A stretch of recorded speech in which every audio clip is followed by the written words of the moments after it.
Good morning all. आज हम दोबारा शुरू करने जा रहे हैं अपनी एक और नई क्लास। और जो अपनी क्लास का जो आज का टॉपिक है ना, वो है अपने पास के अंदर ट्रॉमेटिक ब्रेन इंजरी। ठीक है। तो जो ट्रॉमेटिक ब्रेन इंजरी जो है ना, ट्रॉमेटिक ब्रेन इंजरी में क्या होता है कि ये ना ट्रॉमा ट्रॉमा का मतलब क्या होता है क्या ना, ये अचानक होती है।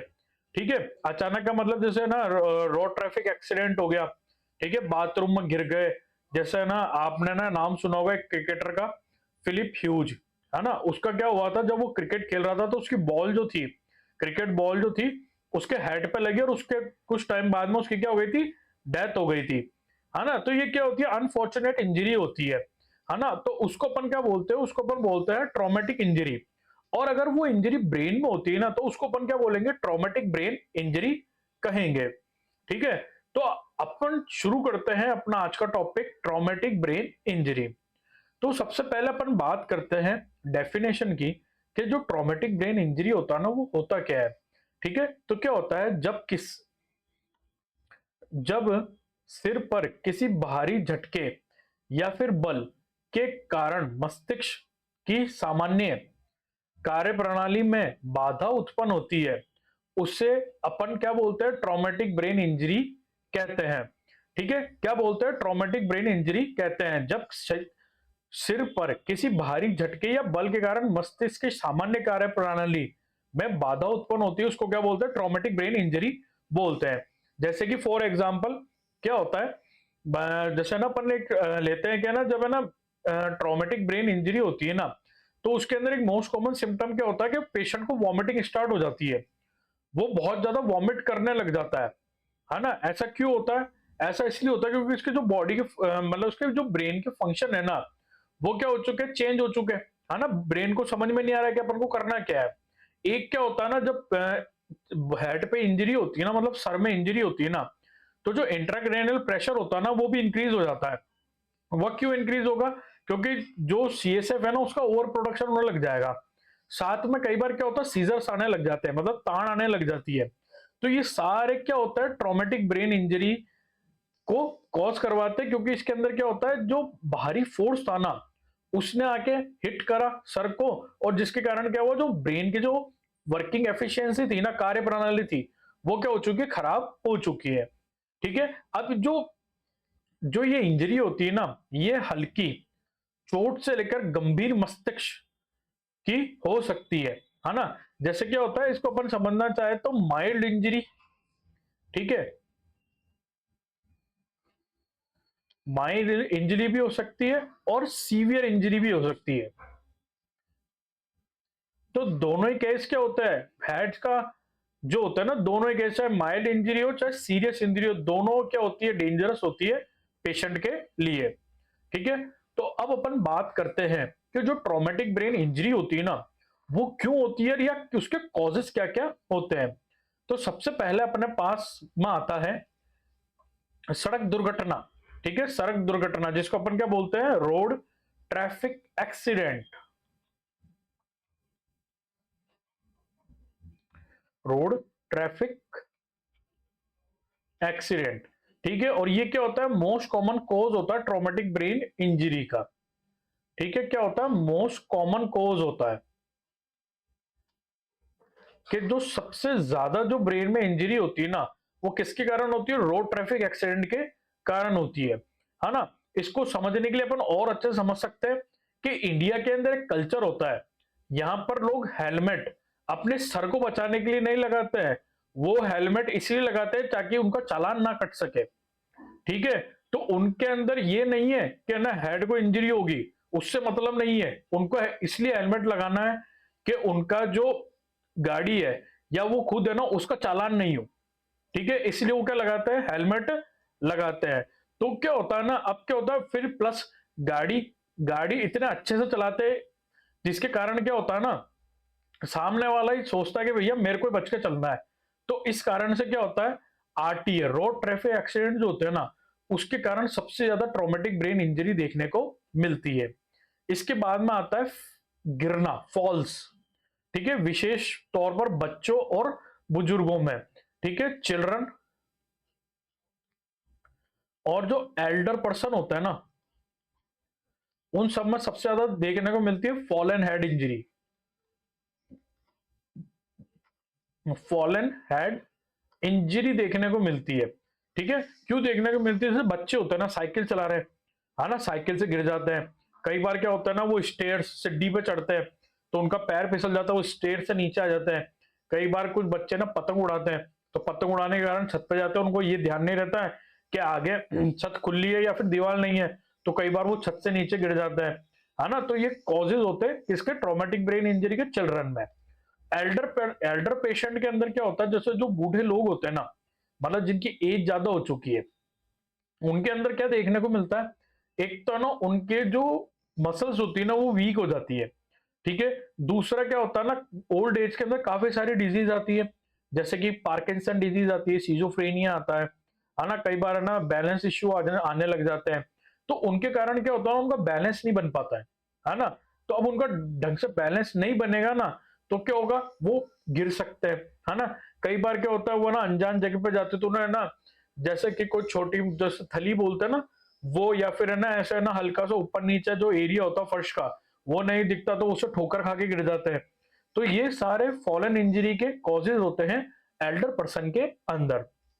ठीक है, जो अगला जो कॉज आता है ना, वो आता है वायलेंस, मारपीट। इंडिया में तो बहुत फेमस है मारपीट। ठीक है, यहाँ पे कुछ भी हो जाए बंदे बुला लेंगे, है ना। चाहे छोटा मैटर हो चाहे बड़ा मैटर हो, एक वर्ड जरूर सुनने को मिलता है, बंदे बुला लेंगे। तो उसके अंदर क्या होता है, इंजरी हो जाती है, हेड इंजरी। दूसरा गोली लगना। ठीक है, इसके अंदर क्या होता है, गन शॉट कर देते हैं। फिर एक आता है अपने पास के अंदर जो ट्रॉमेटिक ब्रेन इंजरी का होता है, वो होता है खेल कूद की चोटें। ठीक है, जैसे कि है ना बॉक्सिंग के अंदर, फुटबॉल के अंदर, ठीक है, मार्शल आर्ट्स के अंदर, है ना। आप क्रिकेट भी ऐड कर सकते हो इसके अंदर। ठीक है, क्रिकेट के अंदर भी क्या होती है, बॉल इंजरी होती है ना। बॉक्सिंग के अंदर क्या होता है, बॉक्सिंग के अंदर पंचेस मारते हैं तो पंच हेड पे लग जाता है ना। फुटबॉल के अंदर कई बार जो गोलकीपर होता है ना, या फिर कोई जो डिफेंडर होता है, या फिर है ना जैसे जो जो दर्शक होते हैं, जो फैंस होते हैं, वो जो मैच देखने जाते हैं, कई बार उनको भी हिट कर जाती है बॉल वगैरह, है ना। मार्शल आर्ट के अंदर भी होता है, क्रिकेट के अंदर भी ऐसा होता है ना। क्रिकेट के अंदर काफी बार सुनने को मिलता है कि जो प्लेयर है उसने सिक्स मारा और जो बॉल थी वो जाके फैन को लगी, है ना। जो उसके दर्शक आए हुए थे देखने को, उसके ऊपर उनके लगी जाके, उसके हेड इंजरी होगी, फेस इंजरी हो गई। तो ये सारे जो कॉजेज होते हैं ना, ये किससे रिलेटेड होते हैं? प्लेइंग से रिलेटेड होते हैं, जिसके अंदर ट्रॉमेटिक ब्रेन इंजरी देखने को मिलती है। ठीक है, तो ये थे अपने पास के अंदर ट्रॉमेटिक ब्रेन इंजरी के कॉजेज। अब अपन बात करते हैं ट्रॉमेटिक ब्रेन इंजरी के टाइप्स की। ठीक है, तो दो टाइप की ट्रॉमेटिक ब्रेन इंजरी देखने को मिलती है अपन को।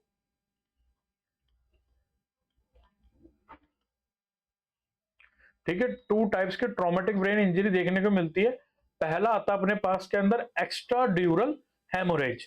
और जो एक्स्ट्रा ड्यूरल हेमोरेज जो होता है ना, इसी को अपन किस नाम से जानते हैं?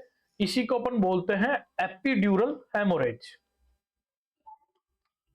क्या बोलते हैं? एपिड्यूरल हेमोरेज बोलते हैं। ठीक है, क्या बोलते हैं? एपिड्यूरल हेमोरेज बोलते हैं। तो जो ये एक्स्ट्रा ड्यूरल हेमोरेज होता है ना, इसके अंदर क्या होता है, जो मिडिल मेनिंजिस की जो आर्टरी होती है ना,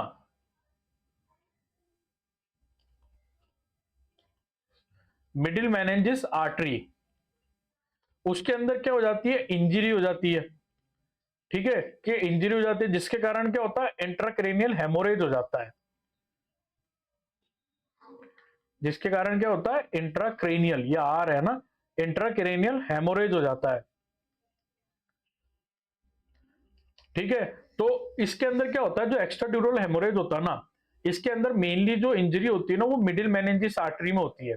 ठीक है, मेनिंजिस मेनिंजिस क्या होती है? मेनिंजिस होती है अपने पास के अंदर covering of brain, covering of brain is called meninges. क्या बोलते हैं इसको? मेनिंजिस बोलते हैं। ठीक है, तो जो मेनिंजिस की जो आर्टरी होती है ना, उसमें भी कौन सी? मिडिल मेनिंजियल आर्टरी, उसके अंदर क्या हो जाती है, इंजरी हो जाती है, जिसके कारण इंट्राक्रेनियल हेमोरेज हो जाता है ना। तो इस हेमोरेज को देखने का जो सबसे बेस्ट तरीका होता है ना, कि आप इसको किस तरह देखोगे। तो इसको देखने का जो सबसे बेस्ट तरीका होता है, ये देखो, ये क्या है अपने पास के अंदर, ये एक सिटी रिपोर्ट है अपने पास के अंदर, या फिर सिटी फिल्म बोल देते हैं इसको।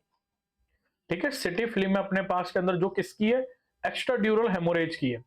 तो इसके अंदर आपको जो ये वाला जो पार्ट दिख रहा है ना, ठीक है, तो ये तो क्या आ गया अपने पास के अंदर, आ गया स्कल, है ना। ये आपको एक छोटा सा ये वाला पार्ट दिख रहा है, ये क्या है, ये है वेंट्रिकल। ठीक है, वेंट्रिकल जहां से क्या होता है, सीएसएफ फॉर्म होता है। आपको यहां पर ये वाली लाइन दिख रही होगी, एक व्हाइट कलर से है, मैं बना देता हूं इसको। ठीक है, ये क्या है, ये हेमिस्फीयर को डिवाइड करने के लिए लाइन है। तो अब यहां पर जो आपको ये हाइपर डेंसिटी दिख रही है ना, ये वाली,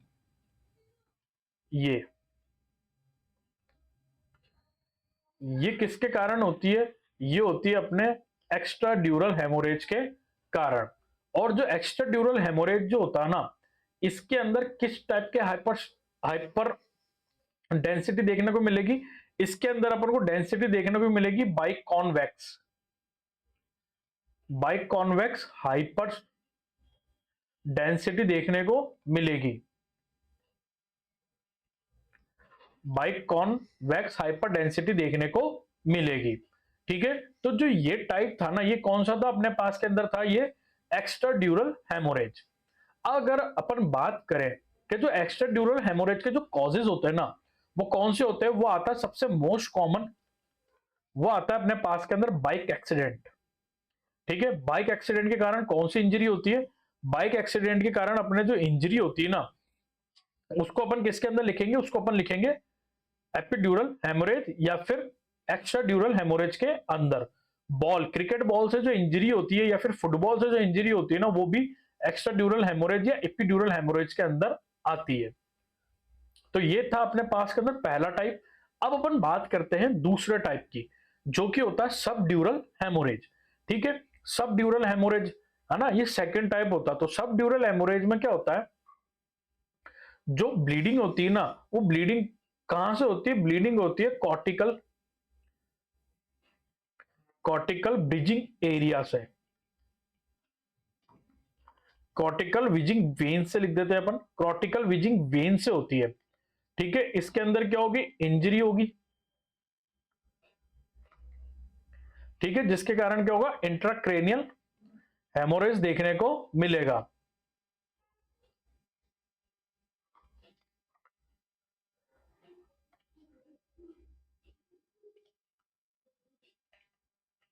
इंट्राक्रेनियल हेमोरेज देखने को मिलेगा।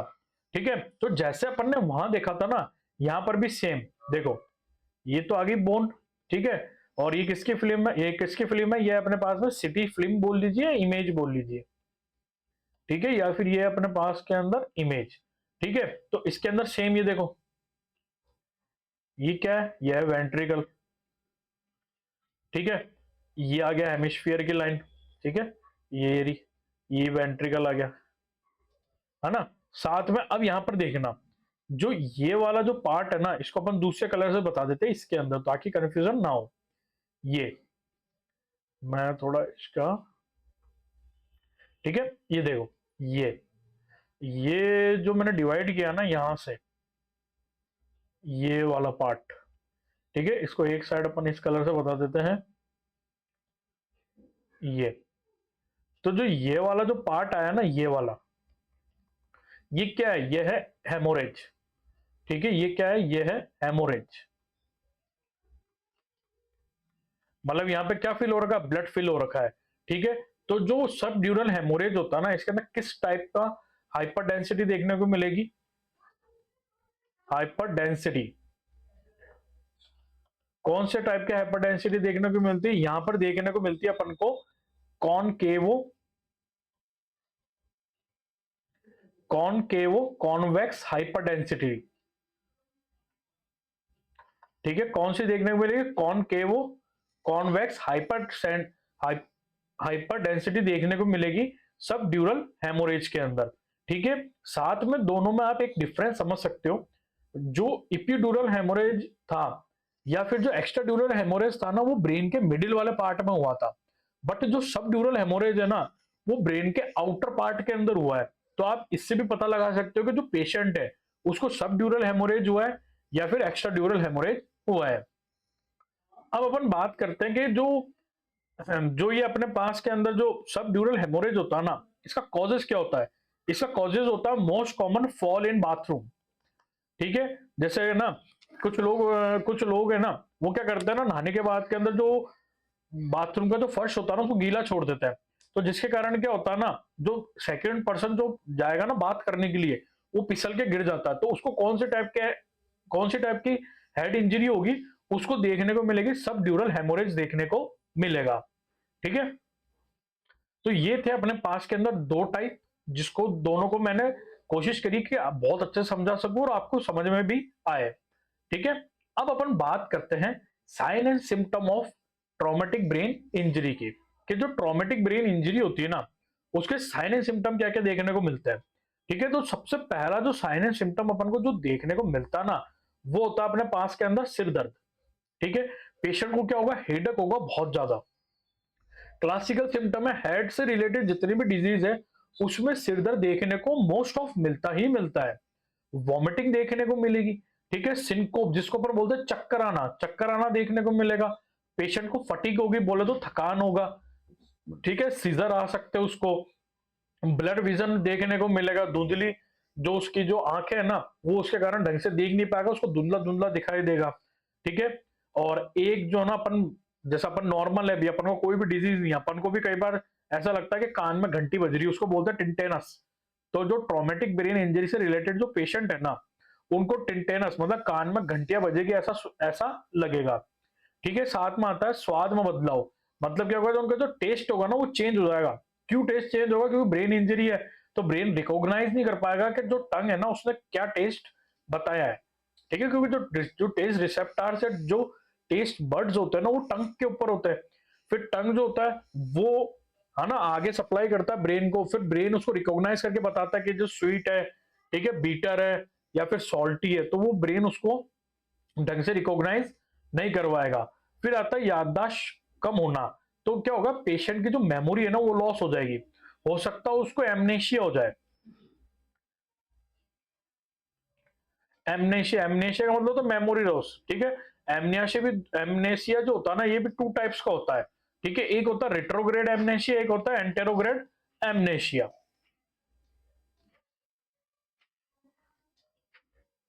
रेट्रोग्रेड एमनेशिया, ठीक है, एक होता है रेट्रोग्रेड एमनेशिया, एक होता है एंटेरोग्रेड एमनेशिया। ठीक है ना, तो दोनों में बहुत फर्क होता है। ठीक है, फिर इसके बाद के अंदर आता है एकाग्रता में कमी। एकाग्रता में कमी को अपन बोलते हैं कंसंट्रेशन, लॉस ऑफ कंसंट्रेशन।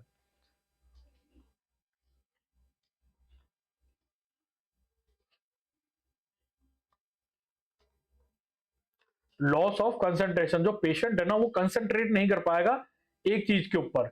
दूसरा आता मूड स्विंग। ठीक है, वो पता ही नहीं लगेगा कि कैसा मूड में, कभी हंसेगा, कभी रोएगा, कभी चिल्लाएगा, हो सकता है तो आपको गालियां भी देगा वो। ठीक है, जो ट्रॉमेटिक ब्रेन इंजरी के जो पेशेंट होता है ना, उनमें ज्यादा देखने को मिलता है, आपको गालियां देंगे वो। क्यों? क्योंकि उनका जो मूड होता है ना, वो उनको खुद को पता नहीं होता कि वो करना क्या चाह रहे हैं या वो बोल क्या रहे हैं। ठीक है, साथ में आता है नींद में बदलाव। उनका जो स्लीप साइकिल होती है ना, वो भी चेंज हो जाएगा। ठीक है, तो ये थे अपने पास के अंदर sign and symptom of traumatic brain injury, कि जो ट्रॉमेटिक ब्रेन इंजरी से रिलेटेड जो पेशेंट है ना, उसको क्या क्या साइन एंड सिम्टम देखने को मिलेंगे।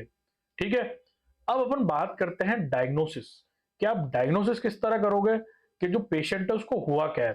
ठीक है, तो सबसे पहला जो डायग्नोसिस आता है ना, वो आता है हिस्ट्री टेकिंग। ठीक है, हिस्ट्री टेकिंग करेंगे अपन। हिस्ट्री टेकिंग में अपन क्या करेंगे, सबसे पहला तो ना उसका ना पूछेंगे, जैसे कि मान लो अगर रोड ट्रैफिक एक्सीडेंट है, तो सीधी सी बात है फैमिली तो लेके आएगी नहीं, जो रोड के ऊपर जो अदर पीपल होंगे वो इसको लेके आएंगे। तो उनसे पूछेंगे कि इसका एक्सीडेंट कैसे हुआ है। ठीक है, या तो खुद गाड़ी से फिसल के गिरा, या फिर किसी और गाड़ी ने टक्कर मारी है, या फिर किस कारण से इसका एक्सीडेंट हुआ। ठीक है, साथ में ये पूछेंगे कि वो उस टाइम कॉन्शियस था या नहीं था, वो उस टाइम आपसे बात कर रहा था नहीं कर रहा था, या फिर ये शुरू से अनकॉन्शियस है। है ना। तो ये हिस्ट्री टेकिंग के अंदर अपन करेंगे। साथ में अपन ये भी पता लगाने की कोशिश करेंगे, अगर मान लो पेशेंट है, उसको छोड़ के चले गए कि मतलब किसी ने उसकी मदद करी, उसको हॉस्पिटल पहुंचा के चले गए, तो अपन को पता लगाना कि इसकी फैमिली को किस तरह कांटेक्ट करें। दूसरा अपन करेंगे फिजिकल एग्जामिनेशन। ठीक है, फिजिकल एग्जामिनेशन करेंगे, और फिजिकल एग्जामिनेशन में अपन क्या चेक करेंगे कि इसको ब्रेन के अंदर तो चोट आई है, उसके अलावा से कौन कौन से ऑर्गन के अंदर चोट आई है, जैसे कि है ना बोन फ्रैक्चर है क्या, रिब्स फ्रैक्चर है क्या, या फिर कोई ओपन वुंड तो नहीं है, या फिर कहीं से ब्लड तो नहीं लीक हो रहा है ना, मतलब चोट लग गई उससे ब्लड लीक कर रहा हो, तो अपन को वो सब चेक करना है फिजिकल एग्जामिनेशन में। इसके बाद अपन को जो सबसे इंपॉर्टेंट जो चीज करनी है ना, वो अपन को करना है जीसीएस स्कोर। ठीक है, जीसीएस चेक करना है अपन को। ठीक है, जीसीएस चेक करना है। अगर फॉर एग्जांपल उसका जीसीएस लेस देन 8 आ रहा ना, तो अपन को उसको क्या कर देना है, इंट्यूबेट। ठीक है, इंट्यूबेट कर देना है, जिसका मतलब क्या होता है कि उसके जो रेस्पिरेटरी ट्रैक है उसके अंदर 80 ट्यूब डाल देंगे अपन। ठीक है, ताकि उसका जो एयरवे है ना वो पेटेंट रहे, है ना, एयरवे के अंदर उसको दिक्कत ना है। तो जीसीएस स्कोर चेक करेंगे। उसके बाद अपन क्या कराएंगे, उसके बाद अपन कराएंगे सिटी स्कैन। ठीक है, सिटी स्कैन करवाएंगे, साथ में अपन क्या करवाएंगे, एमआरआई करवाएंगे, है ना, एमआरआई करवाएंगे, और होगा तो अपन उसका है ना एक्सरे भी करवा सकते हैं। ठीक है, एक्सरे भी अपन करवाएंगे। तो इन सब चीजों से अपन को क्या पता लग जाएगा कि जो पेशेंट है उसको ट्रॉमेटिक ब्रेन इंजरी हुई है, और उस जो इंजरी है ना उसकी सीवियरिटी कितनी है, वो अपन को इससे पता लग जाएगा। ठीक है, अब अपन बात करते हैं इसके ट्रीटमेंट की। क्या आपके पास में कोई ट्रॉमेटिक ब्रेन इंजरी का पेशेंट आया है, अब आप उसको किस तरह से ट्रीट करोगे, तो आपको यहां पर नोट डाल के एक चीज लिख देनी है। ठीक है, डू नॉट एडमिनिस्टर आईवी। ठीक है, do not administer IV fluids, do not administer IV fluids. क्यों क्यों, है ना, ये ध्यान रखना कि अगर आपके पास का ना सस्पेक्टेड हो या फिर कंफर्म हो कि उसको हेड इंजरी हुई है, तो आपको उसको कभी भी आईवी फ्लूइड नहीं देना है। आईवी फ्लूइड नहीं देने का कारण क्या होता है ना, वो कारण ये होता है कि उसके जो एंटी डायूरेटिक हार्मोन है ना वो इंक्रीज होता है। ठीक है, जिसके कारण क्या हो जाएगा, पेशेंट को हाइपोनेट्रीमिया हो जाएगा, मतलब जो सोडियम है ना वो कम हो जाएगा। इसलिए अपन को क्या करना है, उसको आईवी फ्लूइड नहीं देना है। एक कारण क्या होता है, फ्लूइड ओवरलोड भी हो जाता है पेशेंट, तो अपन को कभी भी आईवी फ्लूइड नहीं देना है। ठीक है, दूसरा अपन को इसके अंदर क्या ट्रीटमेंट करना है, अपन को इसके अंदर ट्रीटमेंट करना है एक तो सिम्टोमेटिक। ठीक है, सिम्टोमेटिक ट्रीटमेंट करना है, जैसे कि वॉमिटिंग, अगर वॉमिटिंग हो रही है ना तो उसको एंटी एमेटिक्स ड्रग देंगे। ठीक है, क्या करेंगे, सबसे पहले तो एंटी एमेटिक ड्रग देंगे, एंटी एमेटिक ड्रग देंगे। ठीक है, अगर उसको सीजर आ रहे हैं तो एंटी एपिलेप्टिक ड्रग देंगे उसको। ठीक है, एंटी एपिलेप्टिक ड्रग देंगे, है ना। साथ के अंदर अगर फॉर एग्जांपल मान लीजिए कि उसके ब्लड जो है वो कुछ ज्यादा ही लीक कर गया है, तो अपन क्या करेंगे, उसको ब्लड एडमिनिस्टर करेंगे। ठीक है, ब्लड एडमिनिस्टर करेंगे। तो ये जो ट्रीटमेंट होता है ना, ये कैसा होता है, सिम्टोमेटिक ट्रीटमेंट होता है ना। साथ में ना अपन क्या करेंगे, जो ब्लड थिनर होता है, anti coagulant drug, anti coagulant drug administer करेंगे ताकि उसका खून का थक्का ना जमे। ठीक है, इसके बाद के अंदर आता है अपने पास के अंदर सर्जिकल मैनेजमेंट। ठीक है, सर्जिकल मैनेजमेंट, सर्जिकल मैनेजमेंट होता है ना, सर्जिकल मैनेजमेंट के अंदर अपन क्या करते हैं, सर्जिकल मैनेजमेंट अपन करते हैं क्रेनियोटॉमी। ठीक है, क्या करते हैं सर्जिकल के अंदर अपन करते हैं क्रेनियोटॉमी। अपन क्या करेंगे, जो पेशेंट का जो ब्रेन है ना, साथ में ना मैं आपको एक और चीज बता दूं कि जो ये सिम्टोमेटिक ट्रीटमेंट होता है ना, इसके अंदर अपन को एक और चीज ध्यान रखनी है, अपन उसको ऑस्मोटिक डायूरेटिक्स भी देंगे।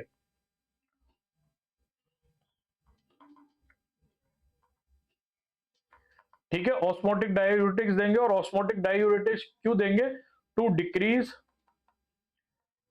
Level of CSF. ठीक है, सीएसएफ के लेवल को कम करने के लिए अपन क्या देंगे, ऑस्मोटिक डायूरेटिक्स भी देंगे पेशेंट को, है ना, ये आप ध्यान रखना। इसके बाद के अंदर आता है क्रेनियोट्रॉमी करेंगे। क्रेनियोटॉमी में अपन क्या करते हैं, ओपन क्रेनियम, ओपन दी क्रेनियम, ठीक है, एंड रिमूव ब्लड, ठीक है, एंड मास, ठीक है, आप लिख दो ब्लड। अपन क्या करेंगे, वहां से ब्लड रिमूव करेंगे और डिक्रीज करेंगे प्रेशर एंड डिक्रीज प्रेशर, ठीक है। तो इससे क्या होगा ना, क्या ना, जब ब्रेन के ऊपर प्रेशर कम हो जाएगा ना, तो धीरे धीरे क्या होगा, उसके ना साइन सिम्टम ठीक होने लगेंगे, और जो फर्दर ब्रेन डैमेज है ना, अपन उसको रोक पाएंगे, ठीक है। तो ये था अपने पास के अंदर management of traumatic brain injury का, ठीक है। जिसके अंदर अपन ने मेडिकल मैनेजमेंट की बात करी, यहां पर है मेडिकल मैनेजमेंट, ठीक है, ये मेडिकल मैनेजमेंट। और फिर इसके बाद में था अपने पास का था सेकंड सर्जिकल मैनेजमेंट। अब अपन बात करते हैं कॉम्प्लिकेशन, क्या क्या कॉम्प्लिकेशन आ सकते हैं ट्रॉमेटिक ब्रेन इंजरी के। सबसे पहला आता है सेरिब्रल एडिमा, ठीक है। सेरिब्रल एडिमा के अंदर क्या होता है, जो ब्रेन होगा ना उसके अंदर सूजन आ जाएगी, ठीक है। अब ब्रेन में सूजन आ जाएगी ना, तो सीधी सी बात है ब्रेन क्या हो जाने लग जाएगा, ब्रेन जो है वो धीरे धीरे धीरे धीरे डीजनरेट होने लग जाएगा, मतलब खराब होने लग जाएगा। साथ में क्या होता है, इन्फेक्शन, है ना। अगर जो खोपड़ी में फ्रैक्चर, मतलब कि क्या हुआ कि अगर जो स्कल बोन अगर वो फ्रैक्चर हो गई ना, तो हाईली चांसेस जो इन्फेक्शन है ना वो ब्रेन में कैरी कर जाएगा, और ब्रेन में जो इन्फेक्शन होता है उसको क्या बोलते हैं, मेनिंजाइटिस। मेनिंजाइटिस होने की भी संभावना रहती है। साथ में आता है कोमा, जो पेशेंट है ना वो कैसा लगेगा, लंबे समय तक बेहोशी में रहेगा, और हाईली चांसेस है, पेशेंट किस में जा सकता है, ब्रेन डेड, किस में जा सकता है, ब्रेन डेड, ठीक है। तो ये जो सारी कंडीशन है ना, ये अपन को किस में देखने को मिलती है, कॉम्प्लिकेशन है अपने ट्रॉमेटिक ब्रेन इंजरी के, ठीक है। तो अपन ने बात कर ली मेडिकल मैनेजमेंट की, नर्सिंग मैनेजमेंट की, कॉम्प्लिकेशन, सॉरी, अपन ने बात कर ली थी मेडिकल मैनेजमेंट की, सर्जिकल मैनेजमेंट की, कॉम्प्लिकेशन की भी बात कर ली। तो अब अपन बात करते हैं नर्सिंग मैनेजमेंट की। क्या आप क्या नर्सिंग मैनेजमेंट करोगे अगर आपके पास में कोई पेशेंट आता है ट्रॉमेटिक ब्रेन इंजरी का। तो सबसे पहले तो अपन को क्या करना है, पेटेंट एयरवे, ठीक है, जो उसका एयरवे है ना उसको मेंटेन करना है, ठीक है। अब आप उसके लिए आप या तो सक्शन कर सकते हो, ठीक है, या फिर है ना आप क्या कर सकते हो, ऑक्सीजन लगा सकते हो, या फिर इंट्यूबेशन करके वेंटिलेटर लगा सकते हो। दूसरा आपको क्या करना, पोजीशन का ध्यान रखना, आप इसको स्टार मार्क करके लिख दीजिए। हमेशा जो ब्रेन रिलेटेड जो पेशेंट है ना उसको 30 डिग्री, है ना, मतलब कि सेमी फाउलर पोजीशन या फिर फाउलर पोजीशन में रखना है, जिसके कारण क्या होगा, जो इंट्राक्रेनियल प्रेशर है ना वो कम करने में मदद मिलती है। तो आपको ध्यान रखना है या तो सेमी फाउलर या फिर फाउलर, इन दो पोजीशन के अंदर रखना है पेशेंट को, जिससे क्या होगा, सीएसएफ जो है वो कम होगा। दूसरा वाइटल साइन का ध्यान रखना है, बीपी, खासकर बीपी चेक करते रहना है। क्यों, अगर बीपी इंक्रीज रहेगा तो ब्रेन और डैमेज होगा। साथ में टेम्परेचर का भी ध्यान रखना है, क्योंकि हाईली चांसेस होता है कि इंफेक्शन हो गया तो उसके कारण पेशेंट को क्या आएगा, फीवर आएगा। फिर आता है न्यूरोलॉजिकल मॉनिटरिंग, जिसको अपन बोलते हैं जीसीएस। जीसीएस का ध्यान रखना है, जिसके अंदर प्यूपिल को बहुत अच्छे से मॉनिटर करना है। फिर इसके बाद के अंदर आता है फ्लूइड मैनेजमेंट, है ना। मैंने आपको कहा था कि फ्लूइड एडमिनिस्टर नहीं करेंगे, बट वो कुछ टाइम ड्यूरेशन तक एडमिनिस्टर नहीं करते हैं।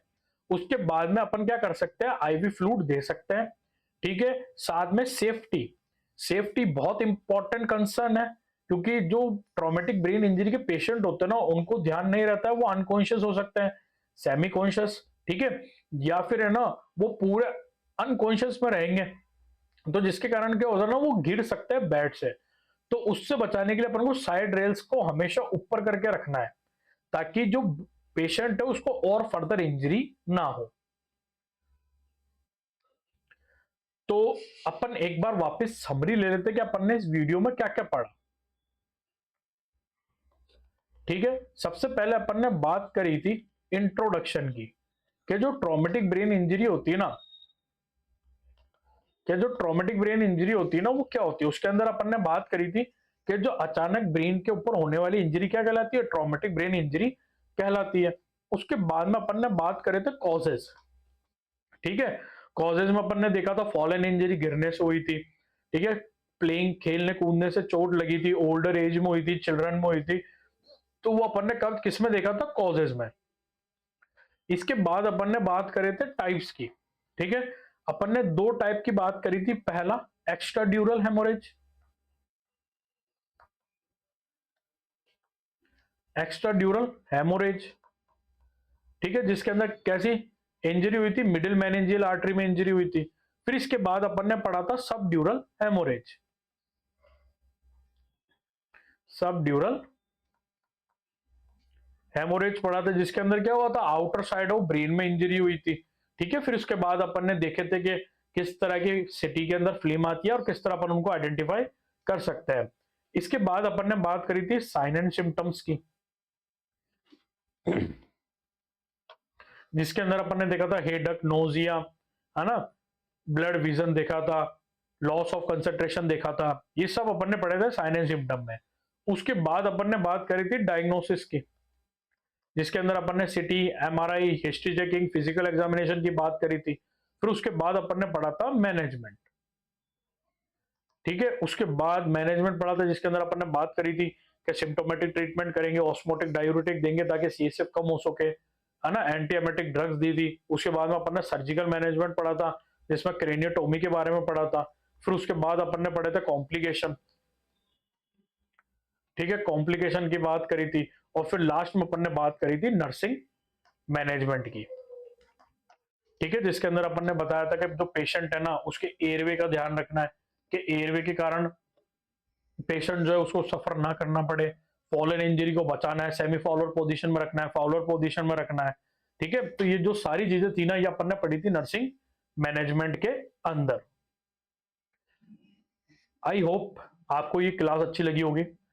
Please like share subscribe my channel. Thank you.